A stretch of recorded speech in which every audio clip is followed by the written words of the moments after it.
Guy Verhofstadt was spectacularly shamed as he slammed NATO chief Jens Stoltenberg over his warnings against the creation of an EU army. The NATO Secretary General warned the formation of a united military force in the EU would divide Europe and undermine decades of efforts in geopolitical matters by the alliance. He said, any attempt to establish parallel structures, duplicate the command structure, that will weaken our joint capability to work together. Because with scarce resources we need to prevent duplication and overlapping efforts. I welcome more European efforts on defense, but that can never replace NATO, and we need to make sure that Europe and North America band together. He added, any attempt to weaken the bond between North America and Europe will not only weaken NATO, it will divide Europe. Replying to the NATO chief, Guy Verhofstadt blasted, "No, Stoltenberg. European defense as the European pillar of NATO will strengthen the alliance by putting an end to the numerous duplications and waste of money between the armies of the EU member states." But his comments backfired on Twitter as social media users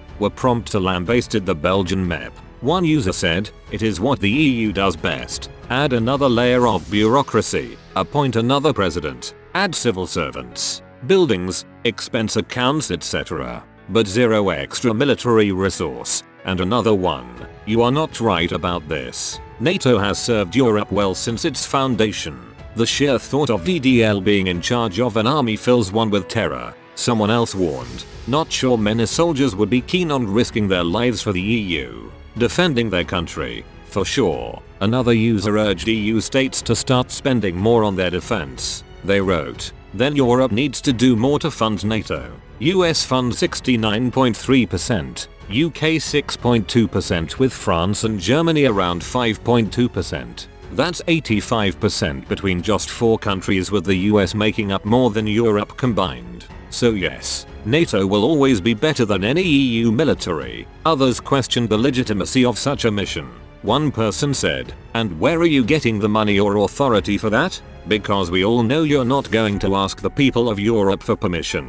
Someone else questioned instead of the ability of EU institutions leaders to pull it off. They said, "If the EU perform as they did with the COVID vaccine, you'll provide a slow, inefficient, and more importantly, an ineffective service.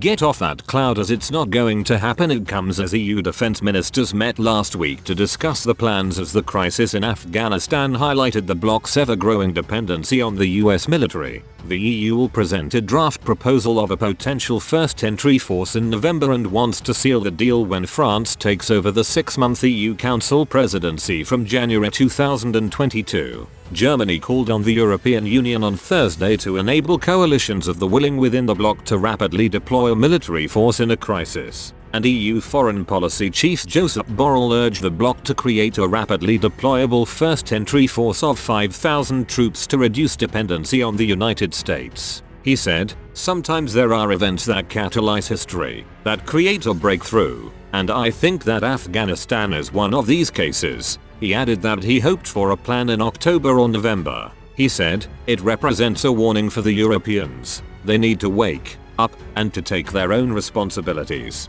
Emmanuel Macron also put into question the bloc's military alliance with the US within NATO whilst admitting the EU is too weak militarily as it stands today. He said, "As I have done at every point in front of the French people, I would today like to say with resolute conviction, the Europe of today is too weak, too slow, too inefficient. But Europe alone can enable us to take action in the world, in the face of the big contemporary challenges."